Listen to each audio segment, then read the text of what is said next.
हाँ जी, तो ਹੁਣ ਆਪਾਂ ਕਰਨ ਲੱਗੇ ਹਾਂ ਦੁਆਬੀ ਉਪਭਾਸ਼ਾ ਬਾਰੇ। ਆਪਾਂ ਪਹਿਲਾਂ ਦੋ ਉਪਭਾਸ਼ਾਵਾਂ ਪੰਜਾਬੀ ਦੀਆਂ ਦੇਖ ਚੁੱਕੇ ਹਾਂ, ਮਾਝੀ ਉਪਭਾਸ਼ਾ ਅਤੇ ਮਲਵਈ ਉਪਭਾਸ਼ਾ। ਤਾਂ ਅੱਜ ਆਪਾਂ ਕਰਨ ਵਾਲੇ ਹਾਂ ਤੀਸਰੀ ਉਪਭਾਸ਼ਾ ਦੁਆਬੀ ਉਪਭਾਸ਼ਾ। ਕਿਹੜੇ ਕਿਹੜੇ ਇਲਾਕਿਆਂ ਵਿੱਚ ਇਹ ਉਪਭਾਸ਼ਾ ਬੋਲੀ ਜਾਂਦੀ ਹੈ, ਅਤੇ ਇਸ ਦੇ ਵਿੱਚ ਸਭ ਤੋਂ ਪਹਿਲਾਂ ਆਪਾਂ ਲਿਖਦੇ ਹਾਂ ਨਵਾਂ ਸ਼ਹਿਰ, ਜਿਸ ਦਾ ਨਾਮ ਮੈਂ ਇੱਥੇ ਲਿਖ ਦਿੰਦੀ ਹਾਂ ਸਰਦਾਰ ਭਗਤ ਸਿੰਘ ਨਗਰ, ਇਹ ਇਸ ਦਾ ਨਵਾਂ ਨਾਮ ਹੈ ਜੀ। ਇਸ ਇਲਾਕੇ ਵਿੱਚ ਜਲੰਧਰ ਤੋਂ ਇਲਾਵਾ ਹੁਸ਼ਿਆਰਪੁਰ ਦੇ ਇਲਾਕਿਆਂ ਵਿੱਚ ਕਪੂਰਥਲਾ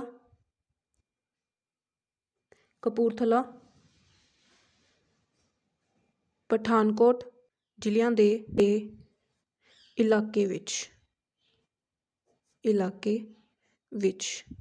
ਤਾਂ ਹਾਂਜੀ, ਦੁਆਬੀ ਉਪਭਾਸ਼ਾ ਨਵਾਂ ਸ਼ਹਿਰ, ਜਿਸ ਦਾ ਨਾਮ ਹੈ ਸਰਦਾਰ ਭਗਤ ਸਿੰਘ ਨਗਰ, ਜਲੰਧਰ, ਹੁਸ਼ਿਆਰਪੁਰ, ਕਪੂਰਥਲਾ, ਪਠਾਨਕੋਟ ਜ਼ਿਲ੍ਹਿਆਂ ਦੇ ਇਲਾਕੇ ਵਿੱਚ ਜਿਹੜੀ ਹੈ ਉਪਭਾਸ਼ਾ ਬੋਲੀ ਜਾਂਦੀ ਹੈ ਦੁਆਬੀ ਉਪਭਾਸ਼ਾ। ਇਸ ਦੀ ਪਹਿਚਾਣ ਕਿਹੜੀ ਹੈ ਜੀ? ਇਸ ਦੀ ਪਹਿਚਾਣ ਆਪਾਂ ਕਿਸ ਤਰ੍ਹਾਂ ਕਰ ਸਕਦੇ ਹਾਂ?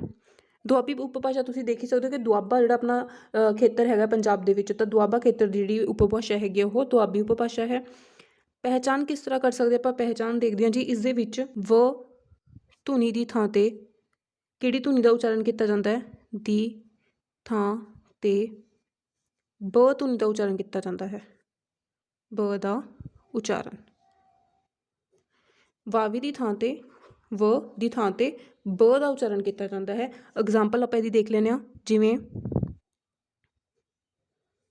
ਸ਼ਬਦ ਹੈਗਾ ਜੀ ਵੱਡਾ, ਤਾਂ ਵਾਵੀ ਦੀ ਥਾਂ 'ਤੇ ਕੀ ਬੋਲਿਆ ਜਾਏਗਾ? ਵੱਡਾ। ਤਾਂ ਵੱਡਾ ਦੀ ਥਾਂ 'ਤੇ ਵੱਡਾ। ਇਸੇ ਤਰ੍ਹਾਂ ਵਾਜਾ ਦੀ ਥਾਂ 'ਤੇ ਬਾਜਾ। ਜਿਵੇਂ ਵਾਲ, ਤਾਂ ਵਾਲ ਦੀ ਜਗ੍ਹਾ 'ਤੇ ਬੋਲਦੇ ਹਾਂ ਬਾਲ। ਹਾਂਜੀ, ਤਾਂ ਇਹ ਹੈਗੇ ਦੇ ਕੁਛ ਉਦਾਹਰਨ ਕਿ ਵ ਧੁਨੀ ਦੀ ਥਾਂ 'ਤੇ ਉਹ ਬ ਧੁਨੀ ਦਾ ਉਚਾਰਨ ਕਰਦੇ ਆ। ਆਪਾਂ ਦੇਖੀ ਜੀ ਤੀਸਰੀ ਉਪਭਾਸ਼ਾ ਦੁਆਬੀ ਉਪਭਾਸ਼ਾ ਕਿਹੜੇ ਇਲਾਕਿਆਂ ਵਿੱਚ ਬੋਲੀ ਜਾਂਦੀ ਹੈ, ਉਸਦੀ ਪਹਿਚਾਣ ਆਪਾਂ ਕੀਤੀ ਅਤੇ ਨਾਲ ਹੀ ਉਸਦੇ ਕੁਛ ਉਦਾਹਰਨ ਦੇਖੀਆਂ। ਹਾਂਜੀ, ਹੁਣ ਆਪਾਂ ਕਰਨ ਲੱਗੇ ਆਪਣੀ ਚੌਥੀ ਉਪਭਾਸ਼ਾ, ਜਿਹੜੀ ਹੈ ਡੋਗਰੀ। ਤਾਂ ਡੋਗਰੀ ਉਪਭਾਸ਼ਾ ਜਿਹੜੀ ਹੈ ਇਹ ਵੀ ਪੰਜਾਬੀ ਦੀ ਉਪਭਾਸ਼ਾ ਹੈ। ਡੋਗਰੀ ਉਪਭਾਸ਼ਾ ਕਿਹੜੇ ਇਲਾਕਿਆਂ ਵਿੱਚ ਬੋਲੀ ਜਾਂਦੀ ਹੈ? ਇਹ ਬੋਲੀ ਜਾਂਦੀ ਹੈ ਜੀ ਕਾਂਗੜਾ ਅਤੇ ਜੰਮੂ ਦੇ ਕੁਝ ਇਲਾਕੇ ਵਿੱਚ।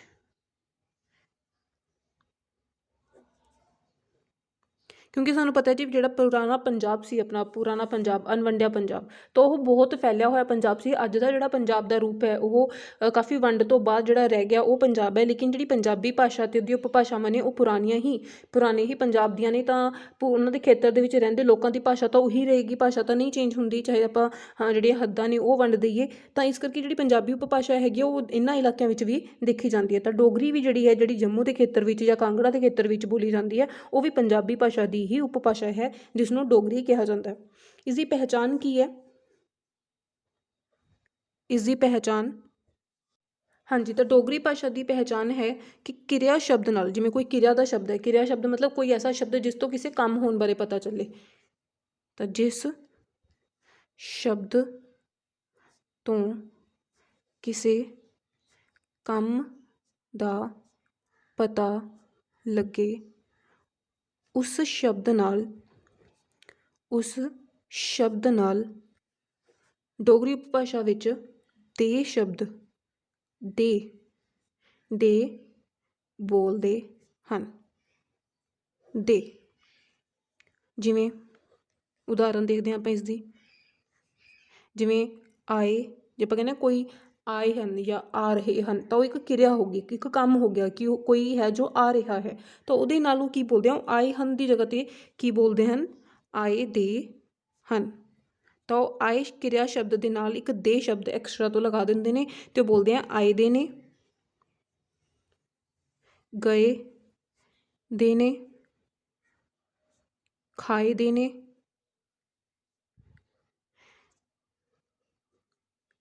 ਪੀ ਦੇ ਨੇ ਆਦਿ। ਤਾਂ ਇਸ ਤਰ੍ਹਾਂ ਜਿਹੜੀ ਹੈਗੀ ਡੋਗਰੀ ਉਪਭਾਸ਼ਾ ਦੀ ਪਹਿਚਾਣ ਕੀਤੀ ਜਾ ਸਕਦੀ ਹੈ ਕਿ ਉਹ ਕਿਰਿਆ ਸ਼ਬਦ ਦੇ ਨਾਲ, ਜਿਸ ਸ਼ਬਦ ਤੋਂ ਕਿਸੇ ਕੰਮ ਦੇ ਹੋਣ ਬਾਰੇ ਪਤਾ ਚੱਲੇ, ਉਹਨਾਂ ਸ਼ਬਦਾਂ ਦੇ ਨਾਲ ਦੇ ਸ਼ਬਦ ਲਗਾ ਕੇ ਬੋਲਦੇ ਨੇ, ਆਏ ਦੇ ਨੇ, ਖਾਏ ਦੇ ਨੇ, ਪੀਏ ਦੇ ਨੇ, ਗਏ ਦੇ ਨੇ। ਤਾਂ ਇਸ ਤਰ੍ਹਾਂ ਉਹ ਡੋਗਰੀ ਉਪਭਾਸ਼ਾ ਜਿਹੜੀ ਆ ਉਹ ਬੋਲੀ ਜਾਂਦੀ ਹੈ। ਮੈਂ ਇੱਥੇ ਇੱਕ ਗੱਲ ਕਲੀਅਰ ਕਰ ਦੇਵਾਂ ਕਿ ਜਿਹੜੀ ਪੰਜਾਬੀ ਭਾਸ਼ਾ ਹੈਗੀ ਆ ਉਹ ਲਿਖਣ ਦੇ ਵਿੱਚ ਤਾਂ ਜਿਹੜੀ ਆ ਉਹ ਸੇਮ ਹੀ ਹੁੰਦੀ ਹੈ, ਇੱਕੋ ਹੀ ਭਾਸ਼ਾ ਹੈ, ਉਹਦੇ ਨਿਯਮਾਂ ਦੇ ਅਕੋਰਡਿੰਗ, ਵਿਆਕਰਨਿਕ ਨਿਯਮਾਂ ਦੇ ਅਕੋਰਡਿੰਗ ਲਿਖੀ ਜਾਂਦੀ ਹੈ। ਅਤੇ ਪੰਜਾਬੀ ਭਾਸ਼ਾ ਜਿਸ ਰੂਪ ਵਿੱਚ ਲਿਖੀ ਜਾਂਦੀ ਹੈ ਉਸੇ ਰੂਪ ਨੂੰ ਹੀ ਟਕਸਾਲੀ ਰੂਪ, ਕਿਤਾਬੀ ਰੂਪ, ਮਿਆਰੀ ਰੂਪ ਜਿਹੜਾ ਉਹ ਕਿਹਾ ਜਾਂਦਾ ਹੈ। ਲੇਕਿਨ ਜਿਹੜੀਆਂ ਉਪਭਾਸ਼ਾਵਾਂ ਆਪਾਂ ਗੱਲ ਕਰ ਰਹੇ ਹਾਂ, ਇਹ ਬੋਲਣ ਦੇ ਵਿੱਚ ਗੱਲ ਕਰ ਰਹੇ ਹਾਂ ਕਿ ਬੋਲਣ ਦੇ ਵਿੱਚ ਲੋਕਾਂ ਦੀ ਜਿਹੜੀ ਬੋਲੀ ਹੈ ਉਹ ਕਿਸ ਤਰ੍ਹਾਂ ਦੀ ਹੈ, ਉਹਦੇ ਵਿੱਚ ਜਿਹੜਾ ਵਖਰੇਵਾਂ ਦੇਖਿਆ ਜਾਂਦਾ ਹੈ। ਇਸ ਕਰਕੇ ਇਹਨਾਂ ਨੂੰ ਉਪ ਬੋਲੀਆਂ ਕਿਹਾ ਜਾਂਦਾ ਹੈ, ਕਿਉਂਕਿ ਬੋਲਣ ਦੇ ਵਿੱਚ ਜਿਹੜਾ ਵਖਰੇਵਾਂ ਦੇਖਿਆ ਜਾਂਦਾ, ਲਿਖਣ ਦੇ ਵਿੱਚ ਇੱਕ ਟਕਸਾਲੀ ਰੂਪ ਹੈ, ਸਾਰੇ ਉਸੇ ਤਰ੍ਹਾਂ ਹੀ ਲਿਖਦੇ ਨੇ। ਇੱਕ ਜਿਹੜਾ ਰੂਪ ਮੰਨਿਆ ਪ੍ਰਮੰਨਿਆ ਰੂਪ ਜਿਹਨੂੰ ਆਪਾਂ ਕਹਿੰਦੇ ਹਾਂ, ਟਕਸਾਲੀ ਰੂਪ ਕਹਿੰਦੇ ਹਾਂ, ਮਿਆਰੀ ਰੂਪ ਕਹਿੰਦੇ ਹਾਂ, ਤਾਂ ਉਹ ਸਾਰਿਆਂ ਲਈ ਇੱਕੋ ਜਿਹਾ ਹੈ। ਤਾਂ ਇਹ ਬੋਲਣ ਦੇ ਵਿੱਚ ਜਿਹੜੀ ਹੈਗੀ ਉਹ ਵਖਰੇਵਾਂ ਨਜ਼ਰ ਆਉਂਦਾ ਹੈ। ਬੋਲਣ ਦੇ ਕਰਕੇ ਪੰਜਾਬੀ ਭਾਸ਼ਾ ਦੀਆਂ ਕਈ ਹੋਰ ਉਪਭਾਸ਼ਾਵਾਂ ਅਤੇ ਉਪਬੋਲੀਆਂ ਸਾਨੂੰ ਮਿਲਦੀਆਂ ਨੇ। ਹਾਂਜੀ, ਹੁਣ ਆਪਾਂ ਕਰਨ ਵਾਲੇ ਹਾਂ ਆਪਣੀ ਪੰਜਵੀਂ ਉਪਭਾਸ਼ਾ, ਜਿਸ ਦਾ ਨਾਮ ਹੈ ਪੁਆਧੀ ਉਪਭਾਸ਼ਾ। ਪੁਆਧੀ ਉਪਭਾਸ਼ਾ ਕਿਹੜੇ ਇਲਾਕਿਆਂ ਵਿੱਚ ਬੋਲੀ ਜਾਂਦੀ ਹੈ ਜੀ? ਇਹ ਅੰਬਾਲਾ, ਪੰਜਾਬ ਦੇ ਅੰਬਾਲਾ ਜ਼ਿਲ੍ਹੇ ਵਿੱਚ। ਇਸ ਤੋਂ ਇਲਾਵਾ ਰੋਪੜ, ਇਸ ਤੋਂ ਇਲਾਵਾ ਮੋਹਾਲੀ ਦਾ ਜਿਹੜਾ ਕੁਛ ਇਲਾਕਾ ਹੈ, ਮੋਹਾਲੀ ਜਿਹੜਾ ਹੈ ਉਹਦੇ ਵਿੱਚ ਵੀ ਪੁਆਧੀ ਉਪਭਾਸ਼ਾ ਬੋਲੀ ਜਾਂਦੀ ਹੈ। ਮੋਹਾਲੀ ਤੋਂ ਇਲਾਵਾ ਮਲੇਰਕੋਟਲਾ, ਧੂਰੀ, ਤੇ ਇਹਨਾਂ ਤੋਂ ਇਲਾਵਾ ਦੋ ਇਲਾਕੇ ਇੱਦਾਂ ਦੇ ਹੈਗੇ ਆ ਜੀ, ਪਟਿਆਲਾ ਅਤੇ ਸੰਗਰੂਰ। ਪਟਿਆਲਾ ਅਤੇ ਸੰਗਰੂਰ ਦੇ ਕੁਝ ਇਲਾਕਿਆਂ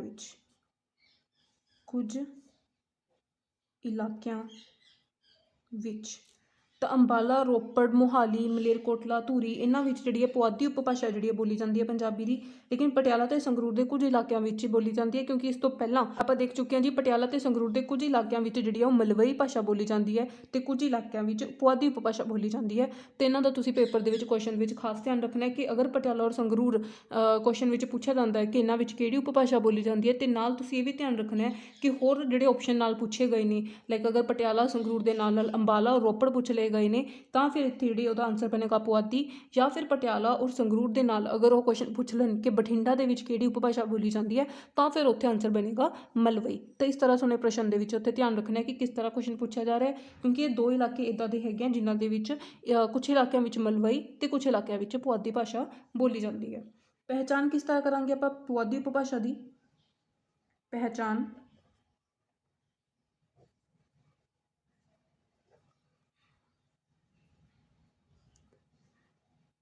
ਤੇ ਤਾਂ ਪਹਿਚਾਣ ਜਿਹੜੀ ਹੈਗੀ ਹੈ ਜੀ ਉਹ ਇਸ ਤਰ੍ਹਾਂ ਕੀਤੀ ਜਾਂਦੀ ਹੈ ਕਿ ਇਹਦੇ ਵਿੱਚ ਜਿਵੇਂ ਆਪਾਂ ਬੋਲਣਾ ਤੁਹਾਡੇ,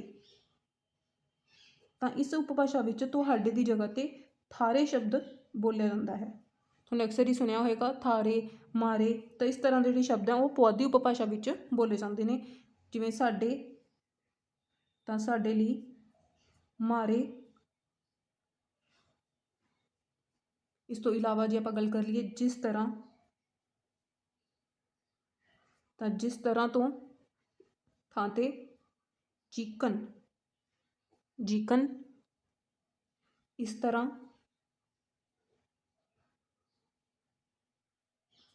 ਤੇ ਇਹਦੇ ਲਈ ਬੋਲਿਆ ਜਾਂਦਾ ਹੈ ਇੰਕਨ। ਅਕਸਰ ਇਹ ਜਿਹੜੇ ਲੋਕ ਹੈਗੇ ਪੁਆਧੀ ਉਪਭਾਸ਼ਾ ਬੋਲਣ ਵਾਲੇ, ਉਹ ਇੱਦਾਂ ਹੀ ਬੋਲਦੇ ਆ। ਜੇ ਆਪਾਂ ਕੋਈ ਗੱਲ ਕਹਿਣੀ ਹੋਵੇ ਕਿ ਇਸ ਤਰ੍ਹਾਂ ਇਹ ਕੰਮ ਕਰ ਲਓ, ਤਾਂ ਉਹ ਬੋਲਣਗੇ ਇੰਕਨ ਇਹ ਕੰਮ ਕਰ ਲਓ। ਸਾਨੂੰ, ਮਾਨੂੰ, ਸਾਨੂੰ ਦੀ ਥਾਂ ਤੇ ਉਹ ਬੋਲਦੇ ਆ ਮਾਨੂੰ। ਵਿਚਕਾਰ, ਅਗਰ ਸ਼ਬਦ ਵਿਚਕਾਰ ਬੋਲਣਾ ਹੋਵੇ ਤਾਂ ਉਹ ਵਿਚਕਾਰ ਦੀ ਥਾਂ ਤੇ ਬੋਲਣਗੇ ਬੀਚਮਾ। ਕਿਸ ਤਰ੍ਹਾਂ, ਕਿਸ ਤਰ੍ਹਾਂ ਦੀ ਥਾਂ ਤੇ ਬੋਲਣਗੇ ਕੀਕਨ। ਤਾਂ ਇਸ ਤਰ੍ਹਾਂ ਦੇ ਜਿਹੜੇ ਸ਼ਬਦ ਹਨ ਇਸ ਉਪਭਾਸ਼ਾ ਵਿੱਚ ਦੇਖਣ ਨੂੰ ਮਿਲਦੇ ਨੇ। ਅਤੇ ਇਹ ਜਿਹੜੀ ਉਪਭਾਸ਼ਾ ਹੈਗੀ ਹੈ ਜੀ ਪੁਆਧੀ ਉਪਭਾਸ਼ਾ ਹੈ।